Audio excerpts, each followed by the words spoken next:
on drugs mimics Jim Crow era policies and mimics slavery. It is another tool to systematically target communities of color, especially Black and Indigenous ones.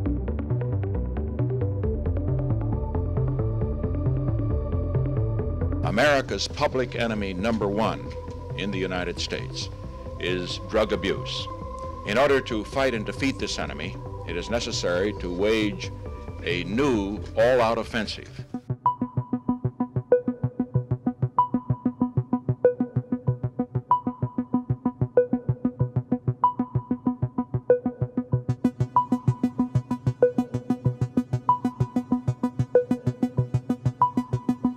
We're at a crossroads when we're thinking about the war on drugs. We're hitting almost over 90,000 people dying of overdose because we have committed to drug prohibition and we have committed to drug criminalization, and that our communities don't have access to the resources that they need to actually deal with addiction.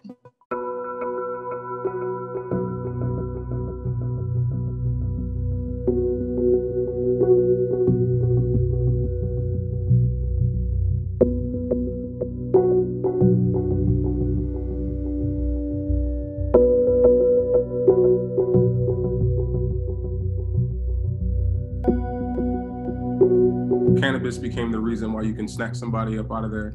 You can pull a car over and run up to a group of young Black folks and search and seize. There is no way for us to have a conversation around the liberation of Black people, around Black communities getting the resources that they need, without us talking about the divestment from the drug war and drug criminalization.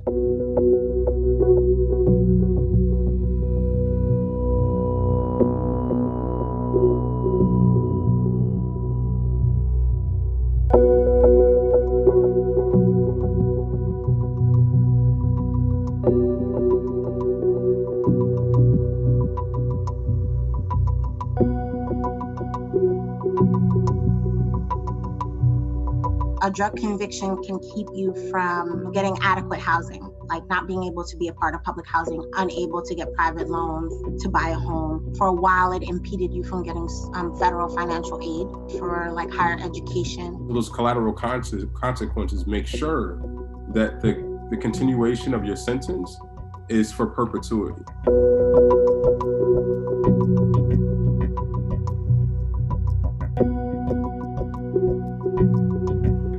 Family that was literally torn apart in the 90s. My father passed away in Dixon State Prison in 2011. It looks like families literally torn apart at the roots.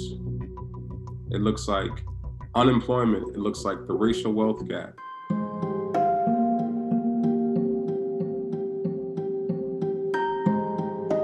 Decriminalization has to precede legalization. Not only do we have to remove criminal penalties, but in its place, we have to build an alternative health infrastructure. Supports can be treatment, supports can be job training, supports can be funding to communities, supports could be health services, supports could look like harm reduction.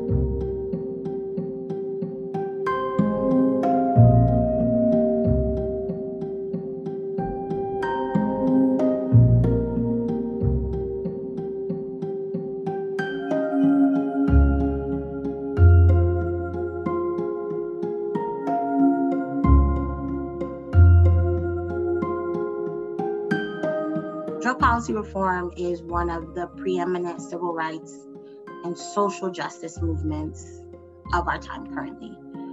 There is so many different intersections about the things that people care about: housing, immigration, climate, policing, incarceration, gender, that people don't even consider when they think about something like marijuana legalization. But it is at the crux of everything.